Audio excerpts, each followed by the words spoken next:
Are you gonna help me read today? And open the book? Let's open the book. We are on chapter 21. Goodbye, Violet. Alright. Here, you hold this.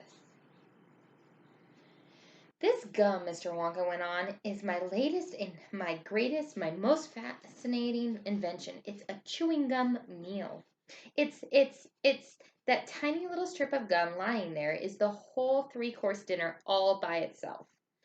What sort of nonsense is this? Said one of the fathers. My dear sir, cried Wonka, when I start selling this gum in the shops, it will change everything. It will be the end of all kitchens and all cooking. There will be no more marketing to do. There will be no more buying of meat and groceries. There will be no knives, no forks at meal times, no plates, no washing up, no garbage, no mess. Just a little strip of Wonka's magic chewing gum, and that's all you'll ever need at breakfast, lunch, and supper. This piece of gum I've just made, it happens to be tomato soup, roast beef, and blueberry pie. But you can have almost anything you want. What do you mean it's tomato soup, roast beef, and blueberry pie? Said Violet Beardegard.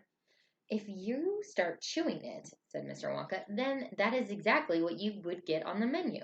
It's absolutely amazing. You can actually feel the food going down your throat and into your tummy, and you can taste it perfectly. And it fills you up. It satisfies you. It's terrific. It's utterly impossible, said Veruca Salt. Just so long as it's gum, shouted Violet. Just so long as it's a piece of gum and I can chew it, then that's for me.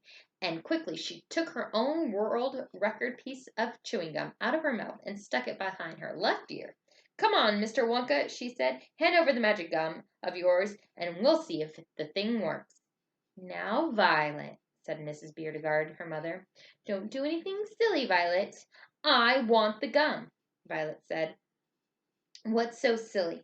I would rather you didn't take it, Mr. Wonka told her gently. You see, I haven't got it quite right yet. There are still one or two things. Oh, to heck with that, said Violet, and suddenly, before Mr. Wonka could stop her, she shot out a fat hand and grabbed the stick of gum out of the little drawer and popped it into her mouth.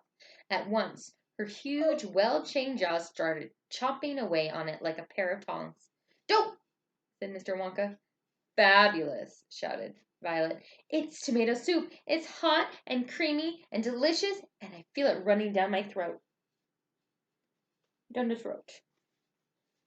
Gotta turn the page. Turn the page. Yeah, you're gonna rip it though. It's paper. Oh no. Okay. Stop, said Mr. Wonka. That gum isn't ready yet. It's not right. Of course it's right, said Violet. It's working beautifully. Oh my, what lovely soup this is. Spit it out, said Mr. Wonka.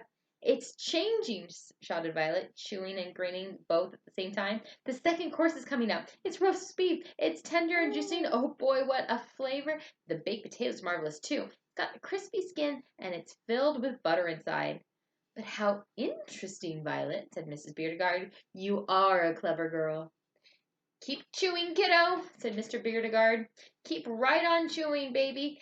This is a great day for the Beardegards. Our little girl is the first person in the world to have a chewing gum meal. Everybody was watching Violet as she stood there chewing this extraordinary gum. Little Charlie Bucket was staring at her, absolutely spellbound, watching her huge rubbery lips as they pressed and unpressed with the chewing, and Grandpa Joe stood beside him, gaping at the girl. Mr. Wonka was wriggling his hands and saying, No, no, no, it isn't ready for eating. It isn't right. You mustn't do it. Blueberry pie and cream, shouted Violet. Here it comes. Oh my, it's perfect. It's beautiful. It's exactly as though I'm swallowing it. It's as though as I'm chewing and swallowing great big spoonfuls of the most marvelous blueberry pie in the world. Good heavens, girls, shrieked Mrs. Beardegard, suddenly staring at Violet. What's happening to your nose? Oh, be quiet, Mother, and let me finish, said Violet. It's turning blue, screamed Mrs. Beardegard. Your nose is turning blue as blueberries. Your mother is right, shouted Mr. Beauregard.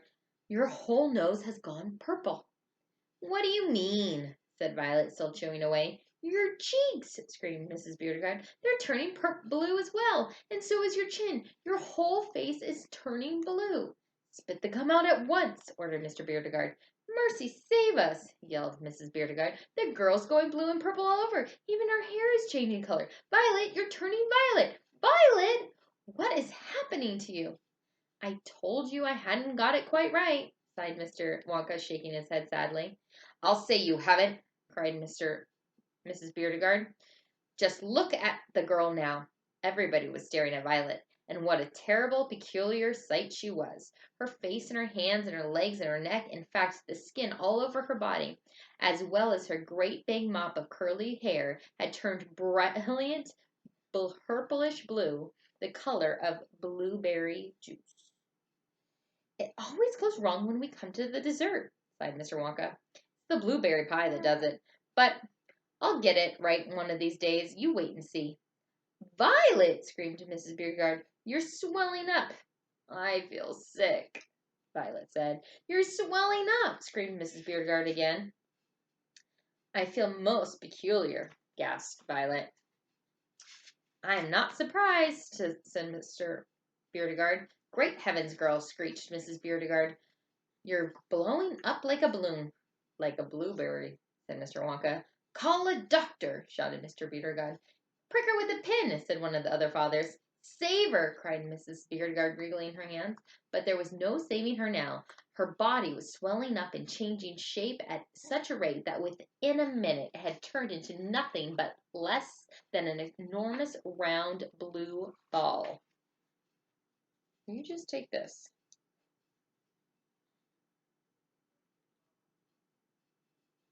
A gigantic blueberry, in fact, and all that remained of Violet Beauregard herself was a tiny pair of legs and a tiny pair of arms sticking out of the great round fruit, and a little head on top.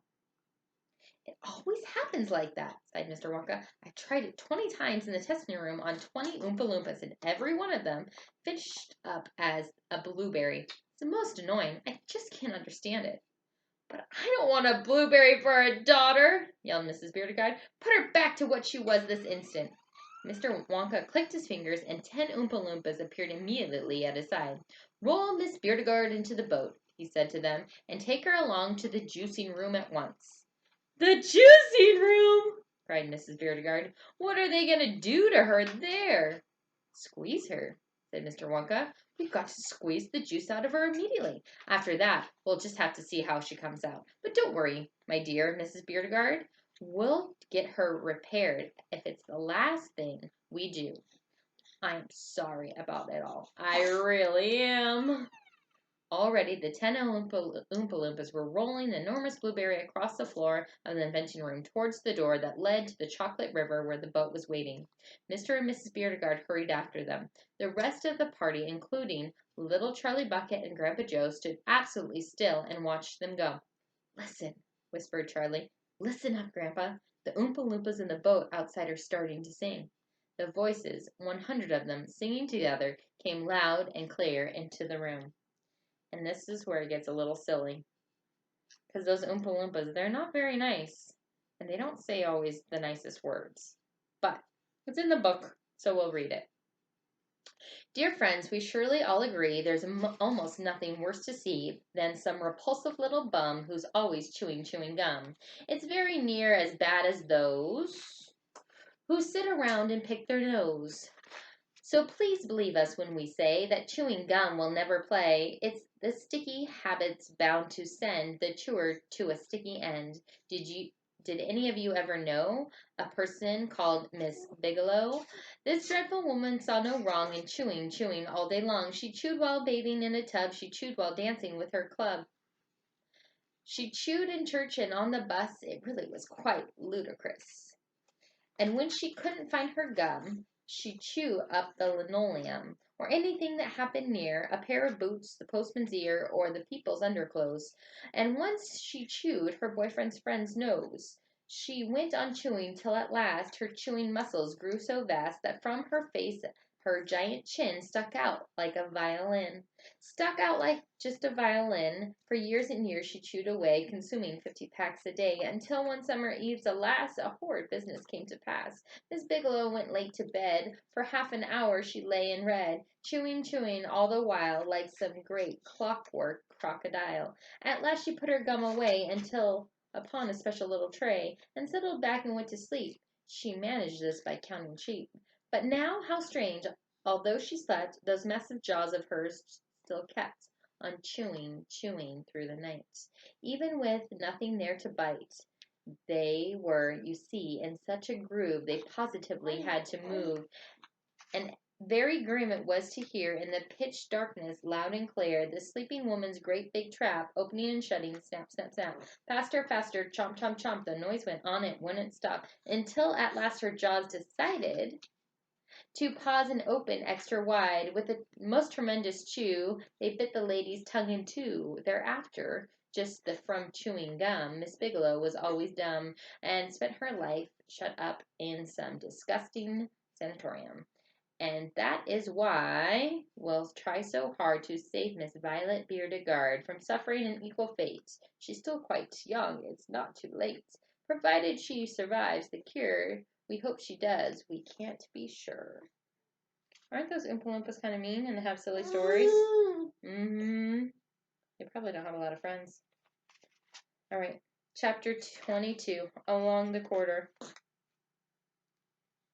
Well, well, well, sighed Mr. Willy Wonka. 2 naughty little children gone, 3 good little children left. I think we'd better get out of this room quickly before we lose anyone else.